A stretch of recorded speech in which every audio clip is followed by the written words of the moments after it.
Welcome. We're here with James Keehbler, who has the recognition of Librarian of the Year for the New Jersey Library Association. We have a few questions that we're going to ask James and learn a little bit more about him. So James, how did you get involved in librarianship? Actually, I just got a job in college as a work-study student, and just worked for 8 hours, and it was 20 hours, and it was 25 hours, and I just really enjoyed it. And how long have you been at Piscataway Public Library? Been at Piscataway Library 4 years now. Okay, and you're the director there? Yes, I'm director there. And where were you before then? Everywhere. New Providence, I was director there. I was at Berkeley Heights. I was at Morris County. I was at Wayne. I was at Rutgers. Okay, so you've had an extensive career yes, here in New Jersey. Yes, a little migratory, yes. Okay.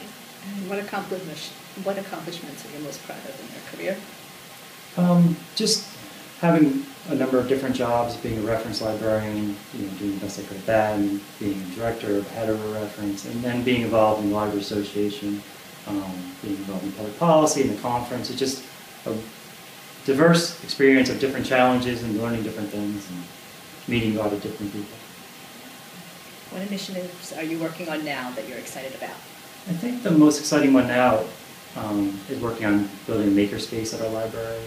I really like, in the Westport presentation I saw, they said we're moving from book-centric to learning-centric, and that's really something I find exciting for libraries because, as books go online and we're less book-oriented, we can still be a learning place where people come learn and get access to things like the makerspace, like the 3D printers or sewing machines, and then people can learn all sorts of skills, and that's I think it's we're evolving towards that, and I think that's exciting. What does being a librarian mean to you? It's getting to help people. It's connecting with your community and finding different ways that your community needs you, and you could just each library is different. Like, as Karen, her theme is finding a perfect fit. In our community, we have a large immigrant population, so we do citizenship classes, and ESL classes, and reaching people and helping them where that's a great job. If you can go and find different ways to help people, there's no better job. Agreed. And what do you want New Jerseyans to know about New Jersey libraries? I think we're the best deal on the block. If you look at your tax bill, your library, what you pay for libraries, it's probably about between 2 and 4% of your tax bill. I know in Piscataway, which we have great support from the town, we're barely above open space. And who knows what open space is? I mean, this is a place where you can come and learn things. Your kids can come. You can network. You can find a job. You can get help. In your resume. You can learn crochet. You can do all these different things for $80 or $100 a year for your entire family. I mean, it's the best deal out there. Do you think there's a particular library service you wish people knew more about? I think it's hard because each community is different, but I think everybody should go to a library and say, what's new? What do I know about it? If you haven't been to a library in 15 years, I've been a professional librarian for 15 years, I know what we're doing now is so different from what we were doing 15 years ago. It's not, I know my job in a reference library aren't just sitting at the desk to answer questions, they're doing different classes, do the resume class, technology classes, ESL classes. So going to a library, I would just go there and see what's going on, because you'll be surprised. What do you think the future holds for libraries in general and in New Jersey? Constantly evolving. Like I said, I like the thing going from book-centric to learning-centric, just getting more in touch with the community. Nobody's going to be able to predict the future. Everybody thinks they can, they're always wrong. But you just go from day to day and go, okay, what do my people need? What do the people in the township need? What are they looking for? So it's constant evolution. You need to be willing to change. What do you think the public can do to help libraries? I would get in tune and look at your tax bill and see this is what I'm paying, and maybe I would like more support for libraries. Asking what could my library do, and getting involved, joining the friends group or attending board meetings or going to council meetings and saying, I love this library. They helped me get a job. They helped my child learn. They help they share books or whatever. Even if I learn crochet there, these are things. And go to town council and let them know that this library isn't about books. It's part of my life. It's a center of the community.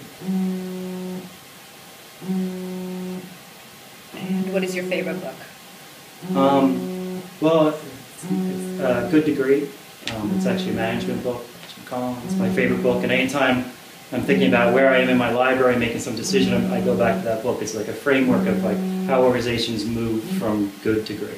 That's your favorite book? It's literally my favorite book. I know. I knew. When I saw that question, I'm like, it's going to be about, but that really. That's all right. That's what's great about libraries. Is right. that, whatever you want to read, we've got it for you. Exactly. So, well, what are you reading right now? Actually, it's another nonfiction book, The Truth About Dishonesty by Dan Ariely. It's about how everybody lies and everybody's dishonest, especially to themselves, and how people lie, but they do it in a way that they can still feel good about themselves. Interesting. And what's your preferred method of reading? Do you use an e-reader, an audiobook, paperback? I like hardcover? paperback because I can just throw it around, or if I fall asleep, it's not going to hit me in the face too hard. So, and I have a 3-year-old, so if you rip some pages out of paperback, I'm out $6. If it breaks my e-reader, I'm a little more upset. Well, I know you're into technology. Do you have a current app of choice you like? Well, Truly would be the honest answer. Looking for houses through Truly is very exciting. But the library app, LMX Express, is great. Actually, my wife uses the one for Somerset County a lot to renew her books and register for programs and see what's coming up in the calendars. All right. Do you have anything you would give in terms of advice for anyone who wanted to become a librarian?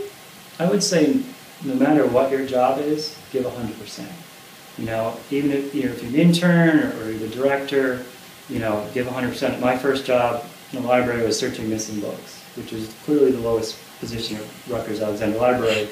But I took it seriously. I searched for every book. I wrote a manual on how to search for books better. I'm sure people are laughing at me, but every time I found a book, I was happy. So give 100%. And then also, I think as you go through, avoid the negative people. Because there's going to be people just sitting back that complain and don't want to do anything and say this won't work. Find the positive people. Find the people that are trying to do things and add them to your network and work with them. Even if you're going to fail sometimes, at least you're trying something. Don't get stuck in with those negative people. I could see how you became Librarian of the Year this year. Like find people who don't live in the state but still, chair an NJI committee, for instance. And put them in your group. Well, thank you for talking with us. Congratulations Thank to you. you. Well, thank you. And really the award is just, is working with these positive people. Public policy, everything you do public policy is working with those people. Conference, So in my library, it's getting all these positive people just trying to do different things. I just happen to get an award for it.